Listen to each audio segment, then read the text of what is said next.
Okay. I'm not signing nothing. Okay. I've been through the system, buddy. I know how it works. I know you have. You're Jeff. not my friend. Yes, All you're you- trying to get is some stupid ass confession, and you're not gonna get one. On a seemingly regular evening in 2011, alarm bells began to sound itself in a local 7-Eleven. Reports of an armed robbery began flooding into the local police department. But upon arrival at the scene, the suspect was nowhere to be found. After expanding the search, that's when it's assumed police heard commotion in a house nearby, and without any other leads, they stormed in, discovering a known heroin addict sitting inside with a gun. Without any other evidence, they arrested the man and brought him to be interviewed. This so-called addict was Jeff Pearson, the man who committed the robbery. And the following goes down in history as one of the only times a man single-handedly beat the cops at their own game. All that while experiencing horrific heroin withdrawals. This is what happens when the suspect outsmarts the cop.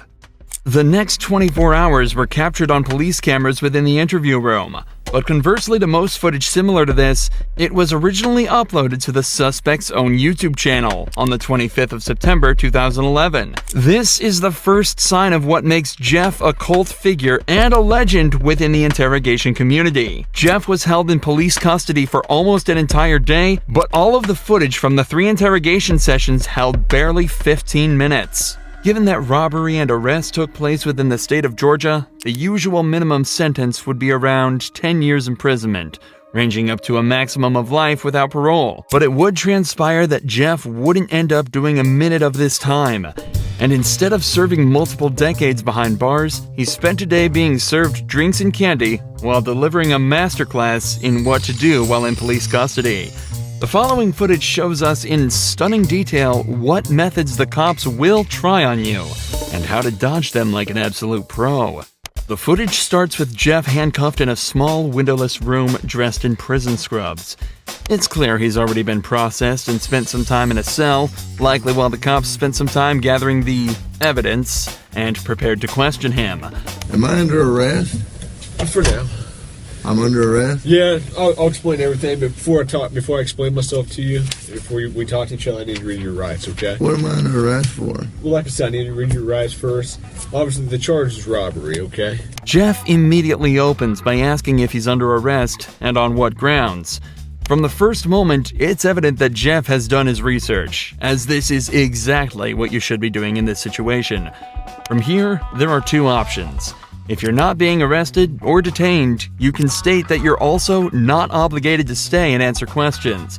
And you should be completely free to leave the interrogation. If you are being arrested, you can then immediately ask for a lawyer and stay silent until you're provided with one. These options give you the best chance of stopping the police in their tracks and allow you to create the best defense possible. What's amusing is that when you're being arrested in America, the officer is actually legally obligated to remind you of this. Take a listen to the Miranda warning that this detective reads out to Jeff.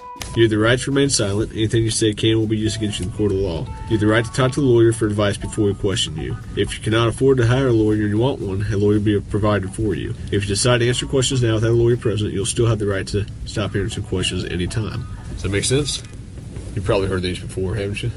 These 3 points are incredibly important and are often overlooked by the average citizen due to the panic of being arrested in the first place.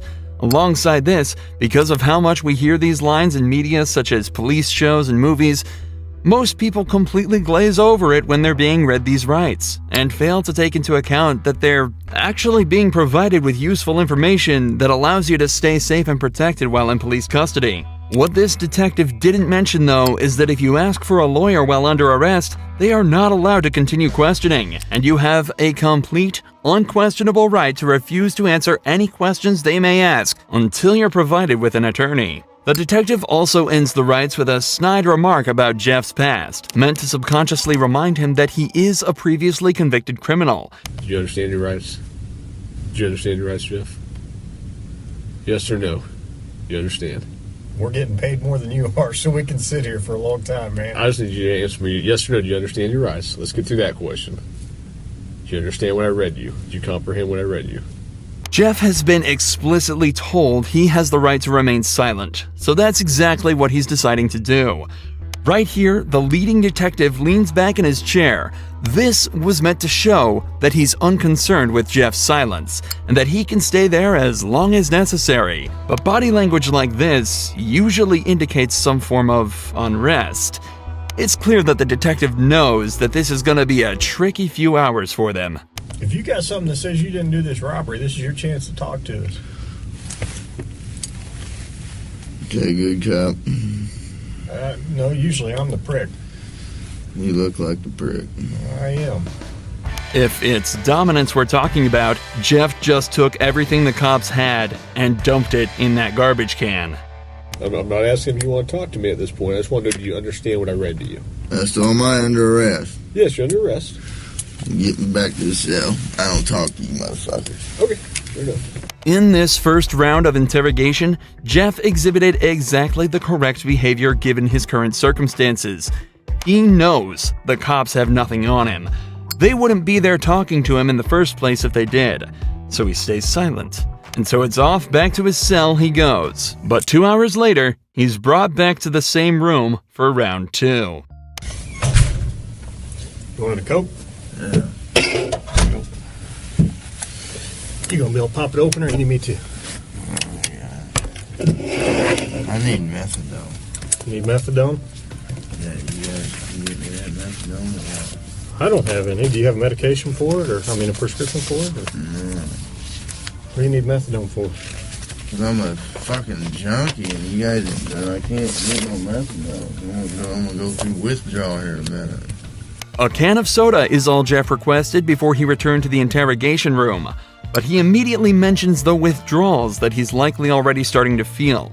However, methadone, the drug Jeff asked for at the start of this conversation, can be used to significantly reduce the effects of the withdrawal. It can even reduce the cravings he's also probably been experiencing for the entire time he's been in police custody. How long you been using heroin? Long time, buddy. 10 years? 15 years? I hardly been alive that long. What are you trying to talk to me about here? Talk to you about what happened last night. Look, here's the deal.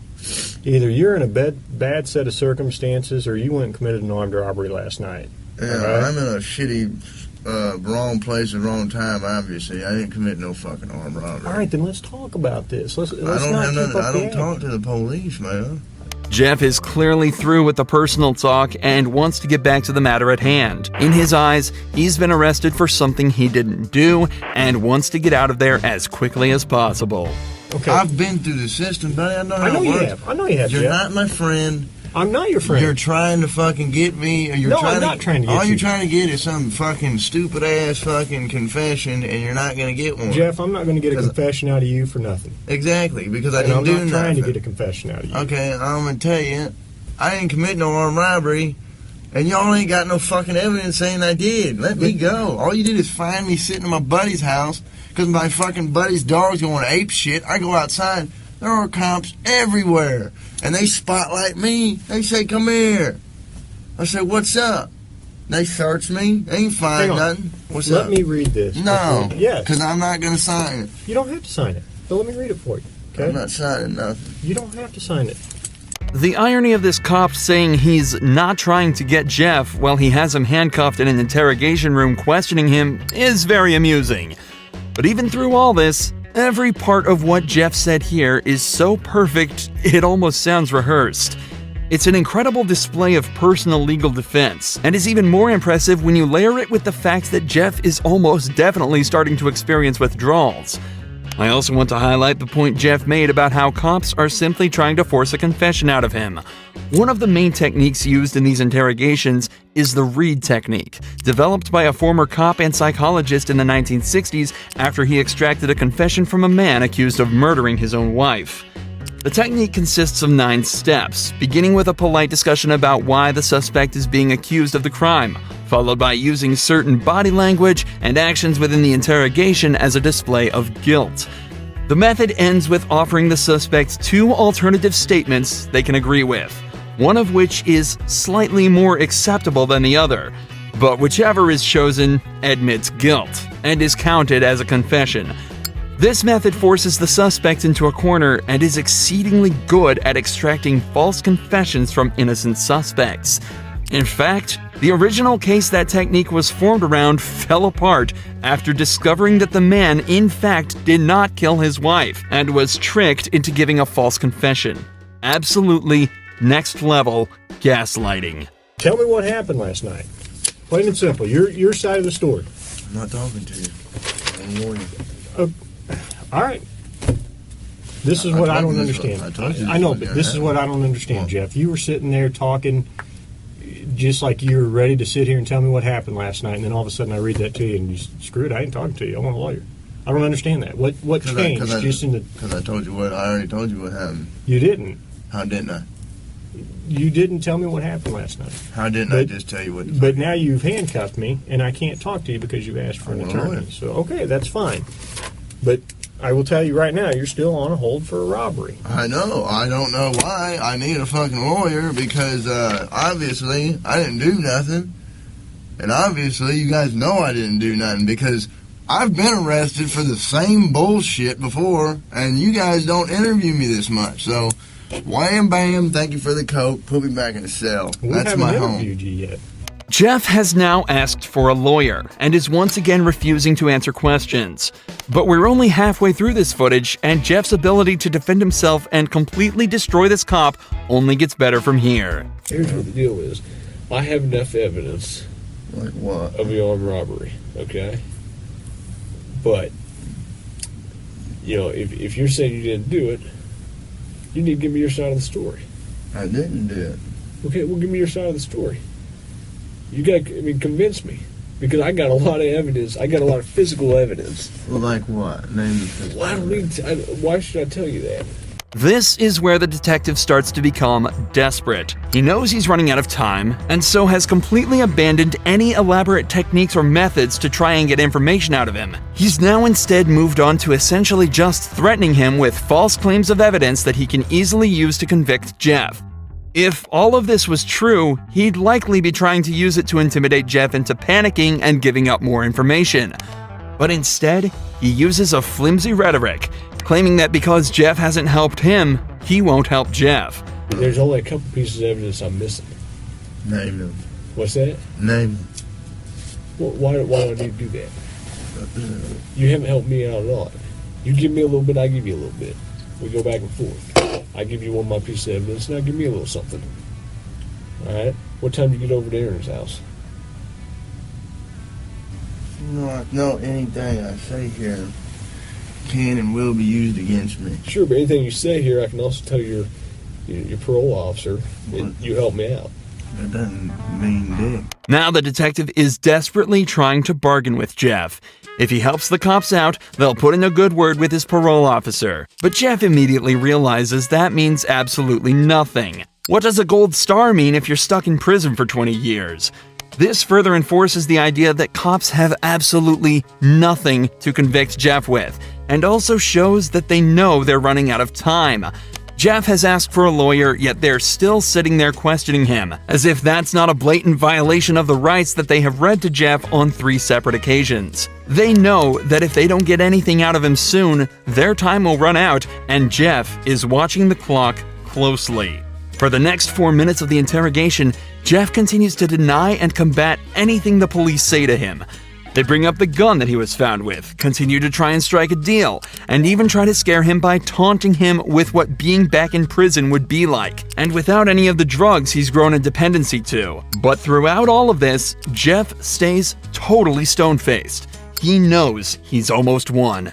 I'm done, man. Fuck this. I'm not even answering. All this shit that I just said is gonna be fucking written in the discovery now, right? What? You haven't said nothing. I mean, every little stupid thing that you've asked me, dude, is going to be in the discovery. I'm not even going to do discovery. The prosecutor is. Okay. So, you halfway know the system, how things work, and you halfway don't. Am I right? I half-ass know Yeah. that the only reason I came up here is to get a fucking Coke. Okay. And I got it. But now I want a Butterfinger. But that's not going to happen for a while. What, the Butterfinger? Yeah. Why not?